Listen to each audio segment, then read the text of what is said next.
here's my shrimp. Here's my little shrimp. His name is Nacho. Say hi, Nacho. No, okay. Here we go. Chapter 7. He'll have plenty of company. He won't be lonesome. Our 4 and my niece and nephew from Montreal are visiting us. What one doesn't think of the others do. Big, sonsy, jolly Mrs. Dr. Parker smiled expansively at Walter, who returned the smile somewhat aloofly. He wasn't altogether sure he liked Mrs. Parker in spite of her smiles and jollity. There was too much of her, somehow. Dr. Parker he did like. As for our 4 and the niece and nephew from Montreal, Walter had never seen any of them. Lowbridge, where the Parkers lived, was 6 miles from the Glen, and Walter had never been there. Though Dr. and Mrs. Parker and Dr. and Mrs. Blythe visited back and forth frequently, Dr. Parker and Dad were great friends. Though Walter had a feeling now and again that Mother could have got along very well without Mrs. Parker. Even at 6, Walter, as Anne realized, could see things that other children could not. Walter was not sure, either, that he really wanted to go to Lowbridge. Some visits were splendid. A trip to Avonlea, now. There was fun for you. And a night spent with Kenneth Ford at the old House of Dreams was more fun still, though that couldn't really be called visiting, for the House of Dreams always seemed like a second home to the small fry of Ingleside. But to go to Lowbridge for 2 whole weeks among strangers was a very different matter. However, it seemed to be a settled thing. For some reason, which Walter felt but could not understand, Dad and Mummy were pleased over the arrangement. Did they want to get rid of all their children? Walter wondered rather sadly and uneasily. Jem was away, having been taken to Avonlea 2 days ago, and he had heard Susan making mysterious remarks about sending the twins to Mrs. Marshall Elliott when the time came. What time? Aunt Mary Maria seemed very gloomy over something, and had been known to say that she wished it was all well over. What was it she wished over? Walter had no idea, but there was something strange in the air at Ingleside. I'll take him over tomorrow, said Gilbert. The youngsters will be looking forward to it, said Mrs. Parker. It's very kind of you, I'm sure, said Anne. It's all for the best, no doubt, Susan told the shrimp darkly in the kitchen. It is very obliging of Mrs. Parker to take Walter off our hands, Annie, said Aunt Mary Maria when the Parkers had gone. She told me she had taken quite a fancy to him. People do take such odd fancies, don't they? Well, perhaps now for at least 2 weeks I'll be able to go into the bathroom without tramping on a dead fish. A dead fish, Auntie? You don't mean... I mean exactly what I say, Annie. I always do. A dead fish. Did you ever step on a dead fish with your bare feet? No, but how? Walter caught a trout last night and put it in the bathtub to keep it alive, Mrs. Dr. dear, said Susan airily. If it had stayed there, it would have been all right, but somehow it got out and died in the night. Of course, if people will go about on bare feet... I make it a rule never to quarrel with anyone, said Aunt Mary Maria, getting up and leaving the room. I am determined she shall not vex me, Mrs. Dr. dear, said Susan. Oh, Susan, she is getting on my nerves a bit, but of course I won't mind so much when all this is over, and it must be nasty to tramp on a dead fish. Isn't a dead fish better than a live one, Mummy? A dead fish wouldn't squirm, said Di. Since the truth must be told at all costs, it must be admitted that the mistress and maid of Ingleside both giggled. So that was that. But Anne wondered to Gilbert that night if Walter would be quite happy at Lowbridge. He's so very sensitive and imaginative, she said wistfully. Too much so, said Gilbert, who was tired after having had to quote Susan 3 babies that day. Why, Anne, I believe that child is afraid to go upstairs in the dark. It will do him worlds of good to give and take with the Parker fry for a few days. He'll come home a different child. Anne said nothing more. No doubt Gilbert was quite right. Walter was lonesome without Jem, and in view of what had happened when Shirley was born, it would be just as well for Susan to have as little on her hands as possible beyond running the house and enduring Aunt Mary Maria, whose 2 weeks had already stretched to 4. Walter was lying awake in his bed, trying to escape from the haunting thought that he was to go away next day by giving free rein to fancy. Walter had a very vivid imagination. It was to him a great white charger, like the one in the picture on the wall, in which he could gallop backward or forward in time and space. The night was coming down. Night, like a tall, dark, bat-winged angel who lived in Mr. Andrew Taylor's woods on the South Hill. Sometimes Walter welcomed her. Sometimes he pictured her so vividly that he grew afraid of her. Walter dramatized and personified everything in his small world. The wind who told him stories at night, the frost that nipped flowers in the garden, the dew that fell so silverly and silently, The moon, which he felt sure he could catch if he could only go to the top of that far-away purple hill. The mist that came in from the sea, the great sea itself that was always changing and never changed. The dark, mysterious tide. They were all entities to Walter. Ingleside and the hollow and the maple grove and the marsh and the harbor shore were full of elves and kelpies and dryads and mermaids and goblins.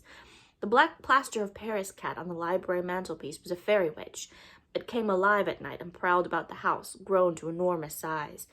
Walter ducked his head under the bedclothes and shivered. He was always scaring himself with his own fancies. Perhaps Aunt Mary was right when she said he was far too nervous and high-strung, though Susan would never forgive her for it. Perhaps Aunt Kitty McGregor of the Upper Glen, who was reported to have the second sight, was right when, having once taken a deep look into Walter's long-lashed, smoky gray eyes, she said he did be having an old soul in a young body. It might be that the old soul knew too much for the young brain to understand always. Walter was told in the morning that Dad would take him to Lowbridge after dinner. He said nothing, but during dinner a choky sensation came over him, and he dropped his eyes quickly to hide a sudden mist of tears. Not quickly enough, however. "You're not going to cry, Walter," said Aunt Mary, as if a 6-year-old would be disgraced forever if he cried. "If there's anything I do despise, it's a crybaby, and you haven't eaten your meat." "All but the fat," said Walter, blinking valiantly, but not yet daring to look up. "I don't like fat." "When I was a child," said Aunt Mary, "I was not allowed to have likes and dislikes. Well, Mrs. Dr. Parker will probably cure you of some of your notions. She was a Winter, I think, or was she a Clark? No, she must have been a Campbell, but the Winters and the Campbells are all tarred with the same brush, and they don't put up with any nonsense."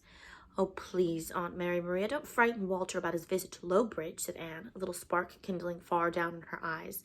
"I'm sorry, Annie," said Aunt Maria with great humility. "I should of course have remembered that I have no right to try to teach your children anything." "Drat her hide," muttered Susan as she went out for the dessert, Walter's favorite, queen pudding. Anne felt miserably guilty. Gilbert had shot her a slightly reproachful glance as if to imply she might have been more patient with the poor, lonely old lady. Gilbert himself was feeling a bit seedy. The truth, as everyone knew, was that he had been terribly overworked all summer, and perhaps Aunt Mary was more of a strain than he would admit. Anne made up her mind that, in the fall, if all was well, she would pack him off willy-nilly for a month's snipe shooting in Nova Scotia. "How is your tea?" she asked Aunt Mary repentantly. Aunt Mary pursed her lips. "Too weak. But it doesn't matter. Who cares whether a poor old woman gets her tea to her liking or not? Some folks, however, think I'm real good company." Whatever the connection between Aunt Mary's two sentences was, Anne felt she was beyond ferreting it out just then. She had turned very pale. "I think I'll go upstairs and lie down," she said, a trifle faintly, as she rose from the table. "And I think, Gilbert, perhaps you'd better not stay long in Lowbridge, and suppose you give Miss Carson a ring?" She kissed Walter goodbye rather casually and hurriedly, very much as if she were not thinking about him at all. Walter would not cry.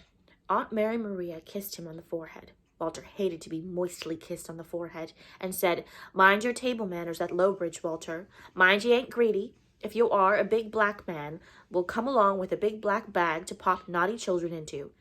It was perhaps as well that Gilbert had gone out to harness Grey Tom and did not hear this. He and Anne had always made a point of never frightening their children with such ideas, or allowing anyone else to do it. Susan did hear it as she cleared the table, and Aunt Mary never knew what a narrow escape she had of having the gravy boat and its contents flung at her head. Chapter 8. Generally, Walter enjoyed a drive with Dad. He loved beauty, and the roads around Glen St. Mary were beautiful. The road to Lowbridge was a double ribbon of dancing buttercups, with here and there the ferny green rim of an inviting grove. But today Dad didn't seem to want to talk much, and he drove Grey Tom as Walter never remembered seeing him driven before. When they reached Lowbridge, he said a few hurried words aside to Mrs. Parker, and rushed out without bidding Walter goodbye. Walter had again hard work to keep from crying. It was only too plain that nobody loved him. Mother and father used to, but they didn't any longer. The big, untidy Parker house at Lowbridge did not seem friendly to Walter, but perhaps no house would have seemed that just then. Mrs. Parker took him out to the backyard where shrieks of noisy mirth were resounding, and introduced him to the children who seemed to fill it. Then she promptly went back to her sewing, leaving them to get acquainted by themselves. a proceeding that worked very well in 9 cases out of 10. Perhaps she could not be blamed for failing to see that little Walter Blythe was the 10th. She liked him. Her own children were jolly little tads. Fred and Opal were inclined to put on Montreal airs, but she felt quite sure they wouldn't be unkind to anyone. Everything would go swimmingly. She was so glad she could help poor Anne Blythe out, even if it was only by taking one of her children off her hands. Mrs. Parker hoped all would go well. Anne's friends were a good deal more worried over her than she was over herself, reminding each other of Shirley's birth. A sudden hush had fallen over the backyard, a yard which ran off into a big bowery apple orchard. Walter stood looking gravely and shyly at the Parker children and their Johnson cousins from Montreal. Bill Parker was 10, a ruddy, round-faced urchin who took after his mother and seemed very old and big in Walter's eyes. Andy Parker was 9, and Lowbridge children could have told you that he was the nasty Parker one, and was nicknamed Pig for reasons good. Walter did not like his looks from the first. His short-cropped fair bristles, his impish freckled face, his bulging blue eyes. Fred Johnson was Bill's age, and Walter didn't like him either. Though he was a good-looking chap with tawny curls and black eyes, his 9-year-old sister Opal had curls and black eyes too, snapping black eyes. She stood with her arm about tow-headed 8-year-old Cora Parker, and they both looked Walter over condescendingly. If it had not been for Alice Parker, Walter might very conceivably have turned and fled. Alice was 7. Alice had the loveliest little ripples of golden curls all over her head. Alice had eyes as blue as the soft as the violets in the hollow. Alice had pink, dimpled cheeks. Alice wore a little frilled yellow dress in which she looked like a dancing buttercup. Alice smiled at him as if she had known him all her life. Alice was a friend. Fred opened the conversation. "Hello, Sonny," he said condescendingly. Walter felt the condescension at once and retreated into himself. "My name is Walter," he said distinctly. Fred turned to the others with a well-done air of amazement. He'd show this country lad. "He says his name is Walter," he told Bill with a comical twist of his mouth. "He says his name is Walter," Bill told Opal in turn. "He says his name is Walter," Opal told the delighted Andy. "He says his name is Walter," Andy told Cora. "He says his name is Walter," Cora giggled to Alice. Alice said nothing. She just looked admiringly at Walter, and her look enabled him to bear up when all the rest chanted together, "He says his name is Walter," and then burst into shrieks of derisive laughter. "What fun the dear little folks are having," thought Mrs. Parker complacently over her shirring. "I heard Mom say you believed in fairies," Andy said, leering impudently. Walter gazed levelly at him. He was not going to be downed before Alice. "There are fairies," he said stoutly. "There ain't," said Andy. "There are," says Walter. "He says there are fairies," Andy told Fred. "He says there are fairies," Fred told Bill, and they went through the whole performance again. It was torture to Walter, who had never been made fun of before and couldn't take it. He bit his lips to keep the tears back. He must not cry before Alice.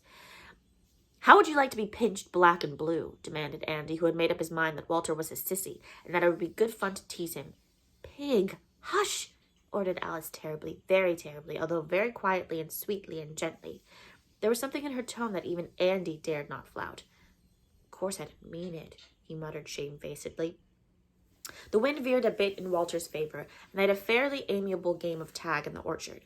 But when they trooped noisily into supper, Walter was again overwhelmed with homesickness. It was so terrible that for one awful moment he was afraid he was going to cry before them all, even Alice, who, however, gave his arm such a friendly little nudge as they sat down that it helped him. But he could not eat anything. He simply could not. Mrs. Parker, for whose methods there was certainly something to be said, did not worry him about it, comfortably concluding that his appetite would be better in the morning, and the others were too much occupied in eating and talking to take much notice of him. Walter wondered why the whole family shouted so at each other, ignorant of the fact that they had not yet had time to get out of the habit since the recent death of a very deaf and sensitive old grandmother. The noise made his head ache.